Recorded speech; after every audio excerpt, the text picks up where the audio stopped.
परी और गुड़िया की कहानी।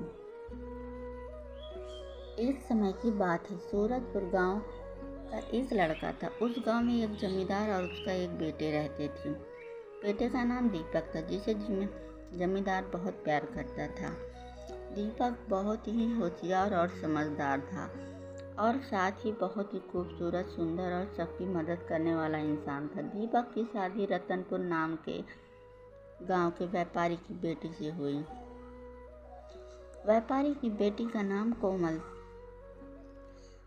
था। वह बहुत ही खूबसूरत थी और साथ ही खुले विचार वाली थी, लेकिन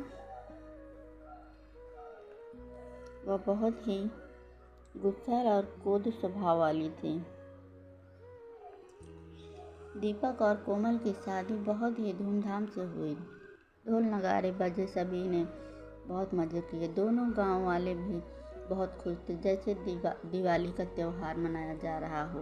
पर कोमल अपनी शादी से बिल्कुल भी खुश नहीं थी। सभी लोग उनके शादी में आकर बहुत खुश थे, पर कोमल के मन का हाल कोई नहीं जानता था। कोमल मन ही मन बहुत दुखी थी। उसे समझ में नहीं आ रहा था कि क्या करे। कोमल अभी शादी नहीं करना चाहती थी, बल्कि अपने गांव में रहकर अपने गांव के विकास में योगदान देना चाहती थी।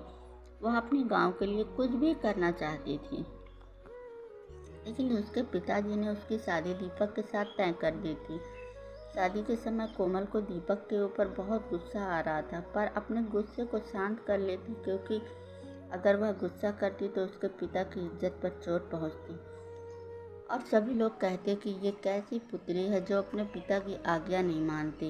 यह सोचकर अपने गुस्से को जैसे तैसे शांत कर लेती। देखते ही देखते शादी की सारी रस्में पूरी हो गई और कुछ समय बाद कोमल वहां से विदा लेकर सूरजपुर के लिए रवाना हुई। दीपक बहुत खुश था और मन ही मन कोमल को देखकर मुस्कुरा रहा था, लेकिन कोमल मन ही मन सोच रही थी कि अब मैं क्या करूं।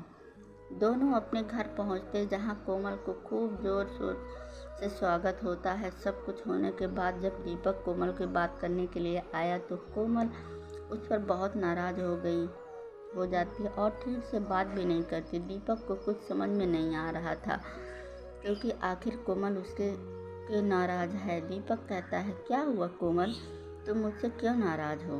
मैंने आखिर क्या किया, मुझे बताओ। फिर कोमल कहती है, आपने मेरी इच्छा जाने बगैर मुझसे शादी कर ली, इसके लिए मैं आपसे जिम्मेदार हूँ।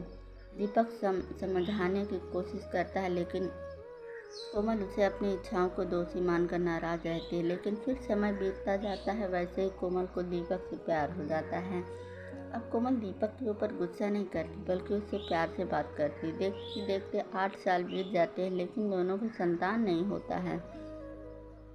8 साल बीत जाने के बाद कोई संतान नहीं होता तो सारे गांव वाले कोमल पर ही उंगली उठाते और कहते हैं, कोमल में कुछ दोष है। बेचारी कोमल क्या करती, यह सुनकर चुप हो जाती। एक दिन जब दीपक शहर जा रहा था, तब दीपक कहता है, कोमल मैं तुम्हारे लिए शहर से क्या लाऊं? फिर कोमल कहती, मेरे लिए एक गुड़िया ले आना। दीपक शहर से लौटते वक्त एक गुड़िया खरीद कर ले आता है और उसी में से कोमल गुड़िया को देखकर बहुत मन ही मन बहुत मुस्कुराती है। पर कोमल की गुड़िया देखते ही वह बहुत खुश हो जाती है और गुड़िया देखने के बाद प्यार करती है। इस कारण से कोमल उसका नाम प्यारी रखती है। असल में दीपक ने जिस गुड़िया को खरीद कर लाया था वह एक परी थी, जिसे किसी कारणवश एक साधु ने गुड़िया बनने की श्राप दे दिया। कोमल उस गुड़िया का नाम के साथ बहुत खेलती, लेकिन संतान न होने की वजह आंगन में बैठकर रोज रोती। फिर गुड़िया ने अपना मन बहला लेती। ऐसे ही काफ़ी दिन चलता रहा। ऐसे ही कोमल अब आंगन में बैठकर रोज फूट फूट कर रोती थी। फिर वह उस गुड़िया को अपना बच्चा मानकर उसको गले लगाती, उसके साथ खेलती थी। बेचारी कोमल क्या करती, उसकी संतान नहीं थी।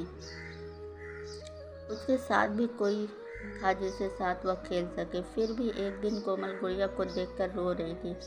अचानक वह गुड़िया एक सुंदर सी परी में बदल जाती है और कोमल यह देखकर बहुत डर जाती है और कहती है, तुम कौन? फिर परी बोलती है, मैं परी हूँ।